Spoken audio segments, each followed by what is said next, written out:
Good morning, students. I am A. Sansari, and today I am going to taught civics of class 8, chapter 1. The name of chapter is Indian Constitution. In this chapter, in the previous lecture, we teach all types of features and what is constitution and its features के बारे में हम लोग पढ़े हुए हैं पिछले previous classes में। इस चैप्टर में according to new syllabus some important topics are included. Some important topics are fundamental rights and fundamental duties. So first of all, in this chapter we are going to discuss fundamental rights, that is in Hindi words जिसको हम लोग कहेंगे मौलिक अधिकार। Fundamental rights are called मौलिक अधिकार। ठीक है, in the Indian constitution lot of fundamental rights are included and these fundamental rights are involved to every citizen of the India. Every citizen of the India. These fundamental rights means अतः the rights which are, यहाँ पे देखिए students, fundamental rights, the rights which are essential for all around development and well-being of citizen of the country is called fundamental rights. अतः कि एक वैसा rights जो हमारे सिटीजन यानी हमारे कंट्री के जितने भी सारे सिटीजन हैं उस सिटीजन के डेवलपमेंट करने में, उनके वेल बीइंग करने में जो हेल्प करता है वह आपका फंडामेंटल राइट्स कहलाता है, जिसको मौलिक अधिकार के नाम से जानते हैं, जिसको फंडामेंटल राइट्स कहा जाता है। तो this fundamental rights are legal for every person in our country. These fundamental rights are legal for every person in our country because Article 32 of our Indian Constitution, which gives the right to move to the Supreme Court of the enforcement of rights given by the Indian Constitution in part third. ठीक है, constitution के 4 parts हैं, यानी हमारे Indian constitution को 4 parts में divide किया गया है और उस 4 पार्ट्स में जो थर्ड पार्ट है उस थर्ड पार्ट में आपको दिया गया है जिसको हम लोग फंडामेंटल राइट्स करते हैं। और उस फंडामेंटल राइट्स में जो सबसे पहला जो राइट्स जो दिया गया है जिसको हम लोग कहते हैं राइट टू इक्वालिटी। नहीं, ये जितने भी सारे फंडामेंटल राइट्स दिया गया है वह अकॉर्डिंग टू आर्टिकल 32, आर्टिकल ये होता है आर्टिकल 32, यानी आर्टिकल 32 के आधार पर भारतीय संविधान में जितने भी सारे फंडामेंटल राइट्स हैं वे सभी दिए हुए हैं। और उस फंडामेंटल राइट्स में ह्यूमन का राइट्स होता है कि ये सभी राइट्स को फॉलो करना, इसलिए दिस राइट्स आर कॉल्ड क्या, जिसको हम लोग कहेंगे legal rights. This fundamental rights are called legal rights. तो students be careful, the fundamental rights है कि the rights which are essential for all around development and well being of citizen of the country is called fundamental rights. यानी एक वैसा rights जो एक citizen को development करने में, उसके आसपास के एसेंशियल सोर्सेज को डेवलपमेंट करने में जो हेल्प करता है, जिस rights are called fundamental rights. तो lot of fundamental rights are given in our Indian constitution. तो some fundamental rights are right to equality. Right to equality का मतलब है समानता का अधिकार। समानता यानी all peoples are equal before the law. according to Indian constitutions, all peoples are equal before the law. All citizens are equal before the law, जिसको हम लोग कहेंगे राइट टू इक्वालिटी। यानी law does not discriminate between rich and poor person. Law कभी भी rich और poor person के बीच में डिस्क्रिमिनेशन नहीं करता है, उसका भेदभाव नहीं करता है। इसलिए फेस के आधार पर जैसे ब्लैक वाइट जो फेसेस होते हैं, गोरा और काला, अमीर और गरीब के बीच में ये जो है आपका डिस्क्रिमिनेशन खत्म नहीं करता है, जिसको हम लोग कहते हैं राइट टू इक्वालिटी, जिसको समानता का अधिकार कहा जाता है। और all citizens are equal opportunity for the government jobs. और राइट इक्वालिटी में भी यही आता है कि जितने भी सारे सिटीजन्स हैं गवर्नमेंट जॉब में उनको इक्वल अपॉर्चुनिटी प्रोवाइड किया जाता है।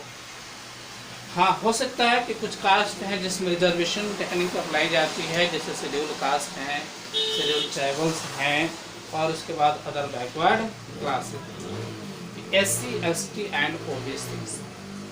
SC, ST और OBCs जो कास्ट हैं उसमें गवर्नमेंट कुछ रिजर्वेशन प्रोवाइड करता है, but all citizens have equal opportunity given to the government jobs. Reservation techniques are allowed for the different sections of the society. The different sections are scheduled caste, scheduled tribals and other backward classes. Right equality में है कि untouchability will not be tolerated in any form. Untouchability will not tolerated in any form, किसी भी form में, किसी भी रूप में अनटचेबिलिटी को जो है टॉलरेट नहीं किया जा सकता। कभी भी अनटचेबिलिटी को टॉलरेट नहीं किया जा सकता है, क्योंकि ये राइट टू इक्वालिटी है, समानता का अधिकार है, और all peoples are equal before the law according to Indian constitution. ठीक है, तो स्टूडेंट्स राइट इक्वालिटी में है कि जो भी हम लोग पढ़ते हैं लिखते हैं वो हमारा क्या है, राइट्स है। Everyone will have equal access to the public property. प्रत्येक व्यक्ति का ये राइट्स होता है। All peoples, all person have the equal right to access the public property. जितने भी पब्लिक प्रॉपर्टी हैं उसको एक्सेस करना ये जो ह्यूमन की राइट होती है। जैसे मान लीजिए बड़े म्यूजियम्स हैं, रेलवे स्टेशंस है, बसेज है, नहीं रेलवे स्टेशंस हैं, नहीं बसेज हैं, उसके बाद है म्यूजियम्स है, गार्डन्स हैं, ये सभी क्या है, इक्वल अपॉर्चुनिटी को प्रोवाइड करता है। ठीक है, जिसको राइट टू इक्वालिटी के फॉर्म में हम लोग देखते हैं। तो students, the first of all the fundamental rights are called, this rights are called right to equality. और इस राइट टू इक्वालिटी के बारे में हम लोग क्या है, स्टडी किए। And second fundamental rights are, the second fundamental rights are, इसको कहेंगे right to freedom.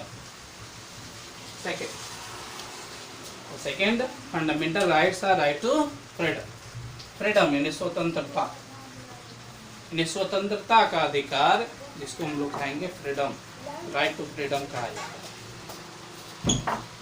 Students, according to Indian constitution provides the right to freedom in the following ways. Right Indian constitution में right to freedom को different ways, different तरीकों में जो है express किया गया है, जिसको राइट टू फ्रीडम हम लोग कहेंगे। और वह डिफरेंट वेज है।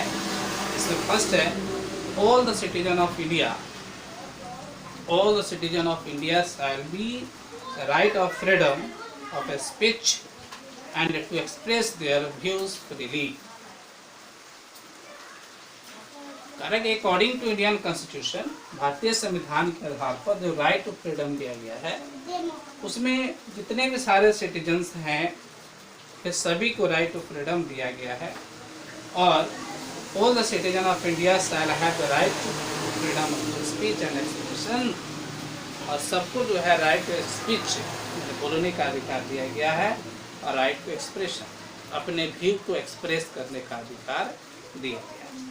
तो ये किस में आता है, राइट टू फ्रीडम, जिसको हम लोग कहते हैं स्वतंत्रता का अधिकार।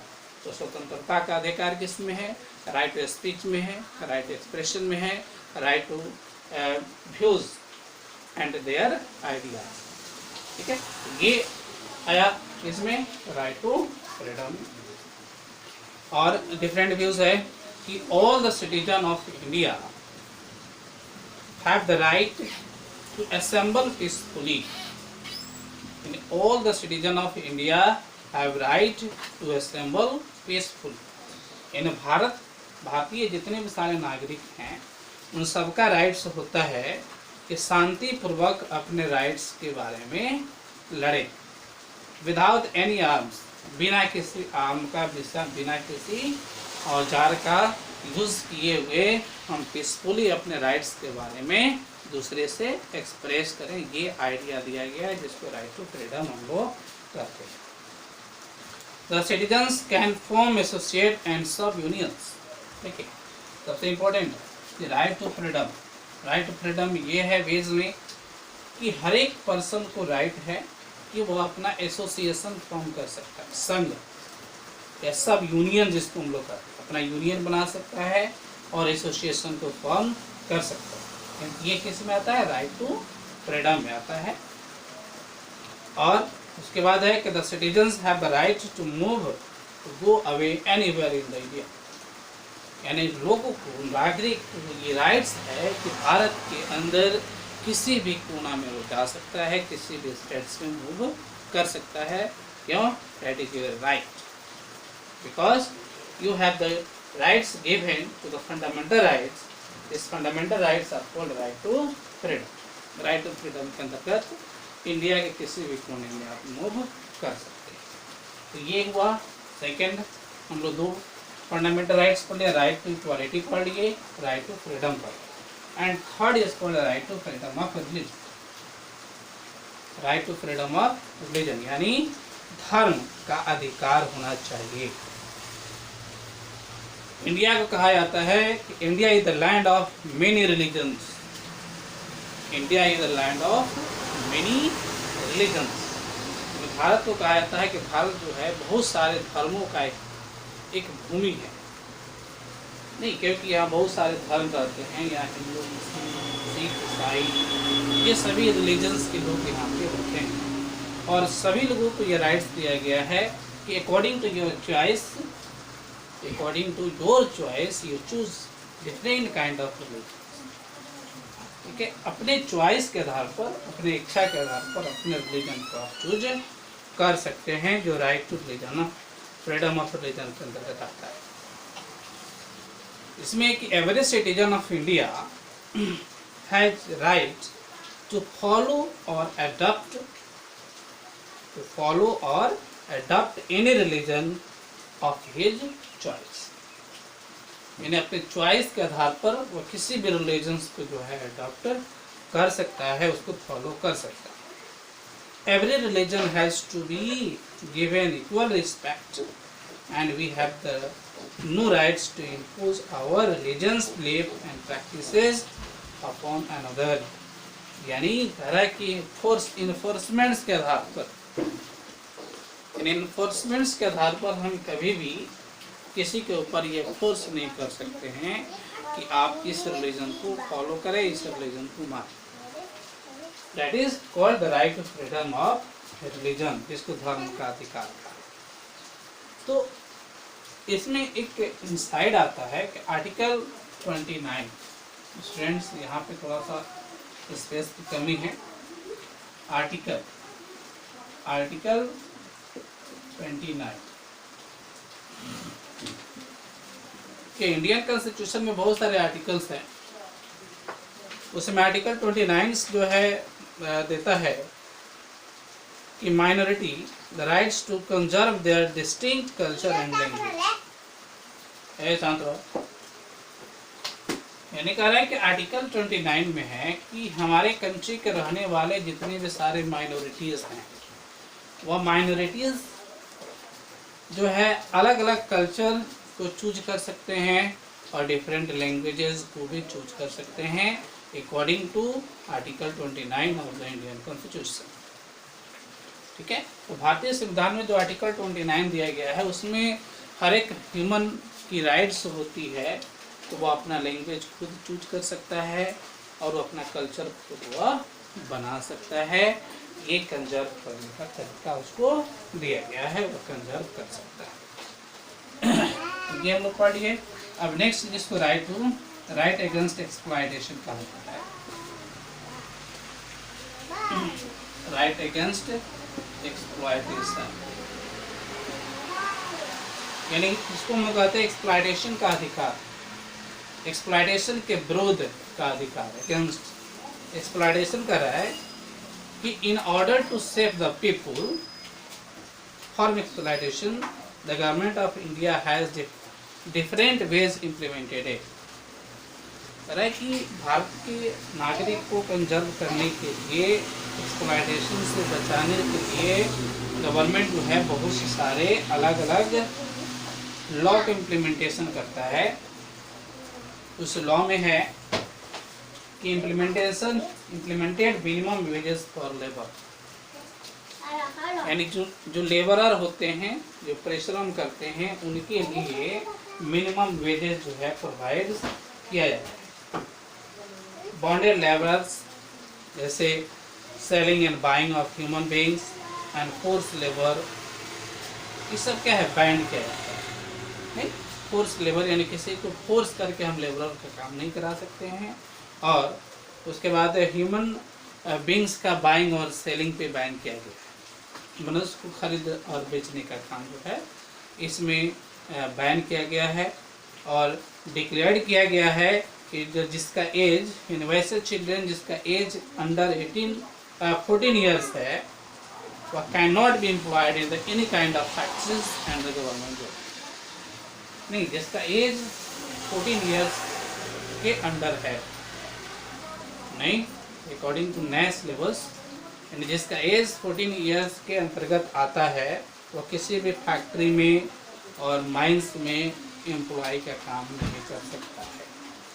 ठीक है, तो ये दिया गया है कि राइट अगेंस्ट एक्सप्लॉयटेशन। नेक्स्ट आता है जिसको हम लोग कहते हैं राइट टू कॉन्स्टिट्यूशनल रिमेडीज। ये 5th नंबर है, राइट टू कॉन्स्टिट्यूशनल रिमेडीज। ठीक है, राइट टू कॉन्स्टिट्यूशनल रेमेडीज में है कि करें कि the right to constitutional remedies states that the every citizen of India is entitled to move the supreme court, high court and any other courts at the district level. है कि भारत के रहने वाले जितने भी सारे नागरिक हैं उनको जो है ये राइट्स दिया गया है कि वह जो है सुप्रीम कोर्ट, हाई कोर्ट और डिस्ट्रिक्ट के अंदर जो भी कोर्ट्स है उसमें जो है मूव कर सकते हैं। अगर मान लेते हैं फंडामेंटल राइट्स इन्फोर्समेंट किया गया है तो उस फंडामेंटल राइट्स में बहुत से अलग अलग जो है राइट्स दिए गए हैं, जैसे राइट ऑफ हैपर्स कॉर्पस है, राइट ऑफ सर्टिलोरी है, राइट ऑफ क्यू वारंटियो है, राइट ऑफ माइंडस है, राइट ऑफ प्रोहिबिशन। ये सभी आपको आते हैं राइट ऑफ कॉन्स्टिट्यूशनल रेमेडीज के अंतर्गत। ठीक है, and this next is right to culture and educational rights. इन सभी को जो है एजुकेशन का अधिकार दिया गया है और कल्चर का अधिकार दिया गया है। क्योंकि हम लोग कहते हैं कि India is a vast country, India बहुत बड़ा देश है, where people of different culture and tradition live together. Either India is a vast country where people with different culture, different language, different traditions live together. अलग अलग जगह से लोग जो है आए हुए रहते हैं, लेकिन एक साथ जो है अपने लाइफ स्टाइल को व्यतीत करते हैं, डिफरेंट कल्चर का रखते हैं। तो वहाँ पे कॉन्स्टिट्यूशन एक सेफ गार्ड की तरह वर्क करता है। They have also rights to open their educational institutions, और हर एक पर्सन को राइट्स दिया गया है कि वो अपना एजुकेशनल इंस्टीट्यूशन ओपन कर सकता है, दैट इज योर राइट्स।